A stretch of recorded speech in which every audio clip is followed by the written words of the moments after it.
guys, j'espère que vous passez une excellente journée. Moi de mon côté, j'ai fait ma séance de CrossFit, je viens de finir de manger et pendant le déjeuner, j'ai fait justement un petit challenge de 30 minutes. Le but d'aujourd'hui est de refaire la marque Carrefour. On l'a tous vu, on l'a déjà vu, on a déjà été faire nos courses dans ce grand centre de distribution. C'est le challenge d'aujourd'hui et on va essayer justement de voir quelle a été ma orientation dans ce projet. En tout cas, n'oublie pas de t'abonner à la chaîne YouTube, ça fait toujours plaisir et ça fait grossir la communauté. Et on se retrouve tout de suite, juste après le générique. À tout de suite.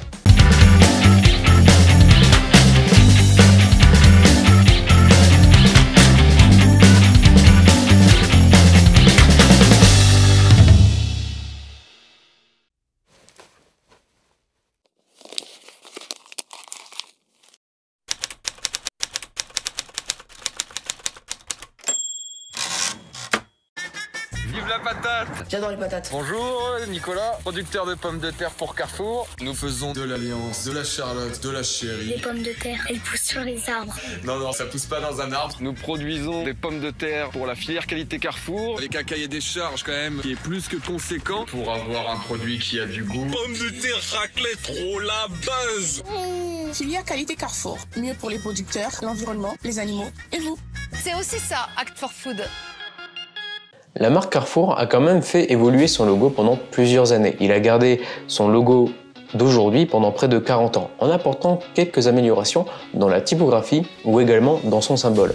Mais son symbole, avec le C incrusté dans un carré, on le connaît tous et ils l'ont gardé pendant près de 40 ans.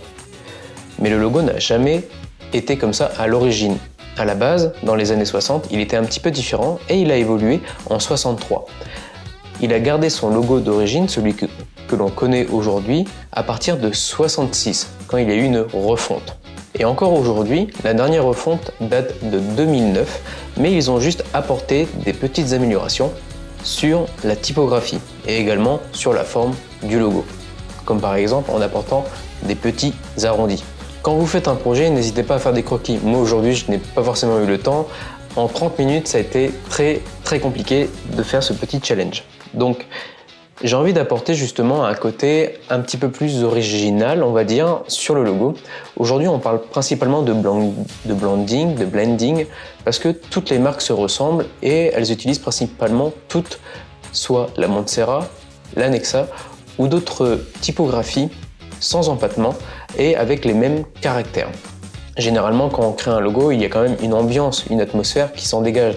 Mais aujourd'hui, tout le monde veut ressembler à tout le monde. Et je trouve ça bien dommage.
J'aurais pu partir sur une idée assez simple de reprendre tout simplement l'icône, le symbole d'origine, en changeant la typographie et en mettant juste de la Montserrat ou de la Nexa. Mais moi, le but de l'exercice aujourd'hui, c'est de justement de m'optimiser dans ma production, mais également de reprendre certaines idées dans le passé. Parce que je trouve que dans le passé, les anciens logos avaient beaucoup plus d'originalité. Et aujourd'hui, on retrouve principalement les concessionnaires qui lancent cette peut-être une tendance, mais on peut voir que les anciennes sociétés reprennent leurs anciens logos, essayent de se démarquer de leur concurrence en apportant de la modernité, mais ils se rebasent sur des valeurs passées en apportant toujours une touche de modernité. Et là aujourd'hui, c'est ce qu'on va faire. Au début, j'étais parti sur une typographie que j'ai trouvée sur What the Font, qui est la Vadelma. Vous pouvez la retrouver ou même l'acheter sur la plateforme. Et j'avais repris tout simplement la lettre C, où j'avais inclus directement une flèche à l'intérieur. C'est simple, je voulais juste reprendre le côté directionnel du logo déjà existant. Mais au final, j'ai préféré repartir comme on a pu le voir pour les concessionnaires, c'est-à-dire de reprendre la base existante du premier logo de 1960 et justement d'intégrer directement une flèche à l'intérieur. Je suis resté dans l'idée justement de repartir du premier logo existant et d'apporter une flèche à l'intérieur. Après, j'ai essayé justement quelques petites astuces, par exemple de reprendre les morceaux de triangle par rapport au logo existant, donc celui d'aujourd'hui avec le C, et essayer de les réintégrer directement dans l'ancien logo. Ça peut être des pistes que l'on pourrait explorer, mais en moins de 30 minutes, c'est un petit peu compliqué. Même si le logo reste simple, tout dépend de comment vous avez imaginé par exemple votre branding et également vos supports de com. Principalement, je suis resté sur l'idée initiale qui était de reprendre l'ancien logo, d'essayer de le moderniser et d'intégrer dedans directement la flèche directionnelle. Par contre, je trouve que le premier logo ressemblait tout simplement à une pierre tombale. Dans la zone blanche, on voit entre les flèches une croix.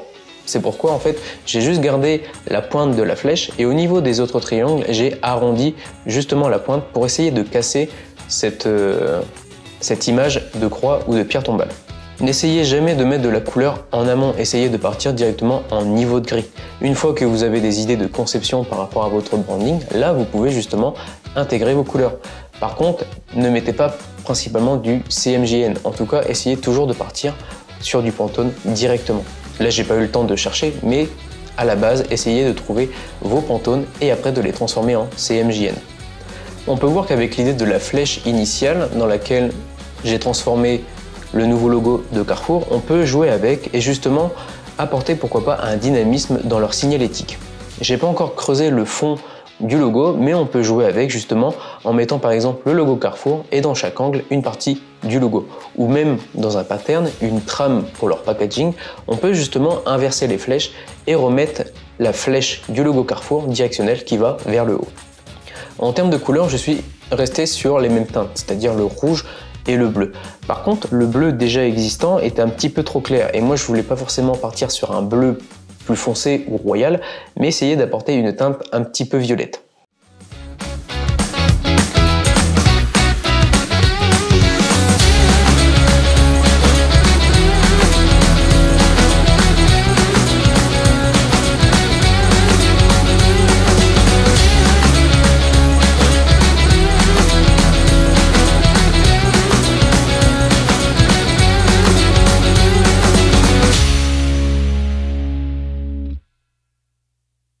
Donc voilà les ladies, j'espère que vous avez apprécié la vidéo. N'hésitez pas à vous abonner à la chaîne YouTube, ça fait toujours plaisir. Ça m'encourage pour la suite et ça fait grossir la communauté. Si vous avez par exemple une idée de défi, de challenge, pourquoi pas à faire en moins de 30 minutes, pourquoi pas, laissez un commentaire en bas de la vidéo. Et si par exemple vous avez des logos à remoderniser, n'hésitez pas à me les envoyer directement depuis mon site. Et on va se retrouver certainement pour une prochaine fois. En tout cas, tu le connais le mot de la fin, si tu suis la chaîne depuis longtemps, tout ce que tu entreprends, dans ta vie privée ou professionnelle, fais-le avec le sourire. La créativité, c'est l'intelligence qui s'amuse, alors surtout, amuse-toi. Ciao!